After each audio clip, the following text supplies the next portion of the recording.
দর্শক, কিশোরগঞ্জের পাকুন্দিয়ায় বক্তব্য রাখছেন প্রধানমন্ত্রী তারেক রহমান। আমরা সরাসরি চলে যাচ্ছি সেখানে।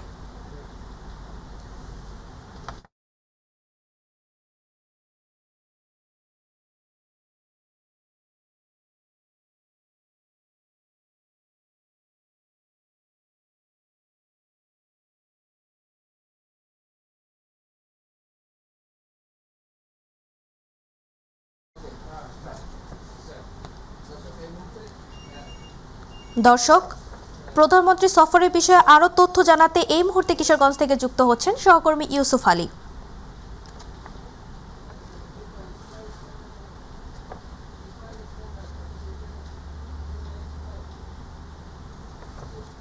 ইউসুফ, প্রধানমন্ত্রীর আজকের সফর নিয়ে আর কি তথ্য আছে আপনার কাছে, বিস্তারিত জানাবেন আমার।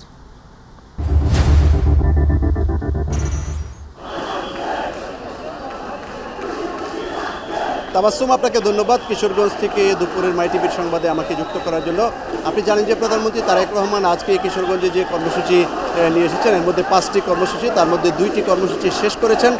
এরপরের কর্মসূচি তিনি এসে এখানে শোলাকিয়া যে ঈদগাহ ময়দান রয়েছে, সেই ঈদগাহ ময়দানে ছাত্রদল আয়োজিত বৃক্ষরোপণ কর্মসূচি এবং এখানে ছাত্রদল আয়োজিত যে জনসভা, সেই জনসভায় তিনি বৃক্ষরোপণ কর্মসূচির পর হয়তো কথা বলতে পারেন। এরপর তিনি কিশোরগঞ্জ যে স্টেডিয়াম রয়েছে সেখানে ফ্যামিলি কার্ড বিতরণ অনুষ্ঠানে অংশ নেবেন।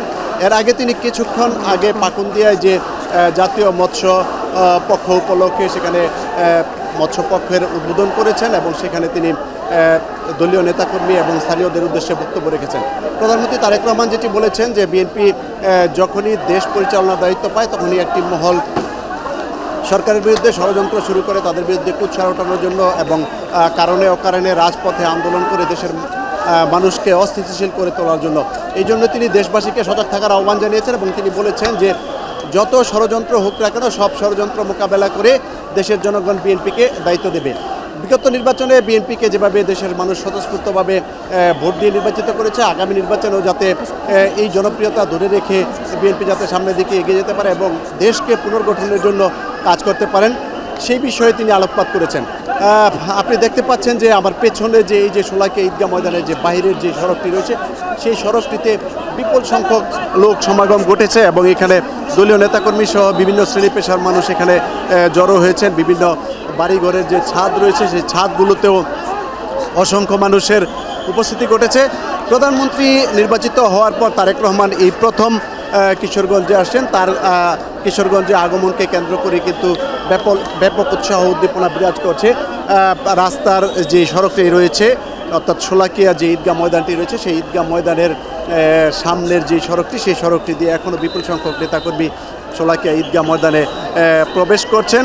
আপনি ইতিমধ্যে দেখতে পাচ্ছেন যে শোলাকিয়া ঈদগাহ ময়দানের যে ভিতরের দৃশ্য, সেই দৃশ্যটি যদি আপনাকে দেখাতে চাই তাহলে দেখবেন যে শোলাকিয়া ঈদগাহ ময়দানটি কিন্তু ইতিমধ্যে কানায় কানায় ভরে গেছে। এই যে শোলাকিয়া ঈদগাহ ময়দান, এখানে শোলাকিয়া নাম হয়েছে 1.25 লাখ লোকের জামাতে সমাবেশ হয় বলে, ঈদের জামাতে, এই কারণে এটিকে শোলাকিয়া ঈদগাহ বলা হয়। ইতিমধ্যে কিন্তু শোলাকিয়া ঈদগাহ ময়দানের যে পুরো মাঠটি রয়েছে সেই মাঠটি দলীয় নেতাকর্মী এবং বিভিন্ন শ্রেণী পেশার মানুষের পদচারণায় মুখরিত হয়ে উঠেছে। মাঠের ভেতরে জায়গা না হওয়ায় রাস্তার বাহিরে অসংখ্য লোক সেখানে দাঁড়িয়ে আছে, অধীর আগ্রহে অপেক্ষা করছে প্রধানমন্ত্রী তারেক রহমান আসবেন এবং তাকে এক নজর দেখবেন। আপনি জানেন যে দীর্ঘ 17 বছর প্রধানমন্ত্রী তারেক রহমান লন্ডনে ছিলেন, যে কারণে কিন্তু এই 17 বছর দেশের মানুষ তারেক রহমানকে দেখতে পায়নি। যেহেতু তিনি 17 বছর পর বাংলাদেশে এসেছেন এবং বিএনপির হাল ধরেছেন এবং বিএনপি ক্ষমতায় আসার পর তিনি প্রধানমন্ত্রী নির্বাচিত হয়েছেন।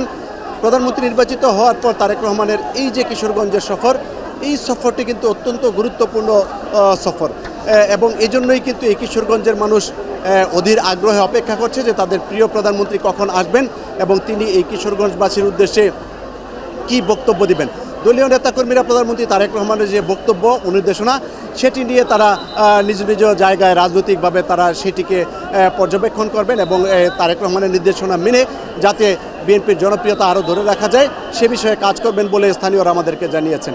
তাবাসসুম, কিশোরগঞ্জ থেকে এই ছিল প্রধানমন্ত্রী সফরের তথ্য। ইউসুফ, আপনাকে ধন্যবাদ। দর্শক, কিশোরগঞ্জ থেকে প্রধানমন্ত্রীর আজকের সফরের বিষয়ে সবশেষ তথ্য জানাচ্ছিল আমাদের সহকর্মী ইউসুফ আলী।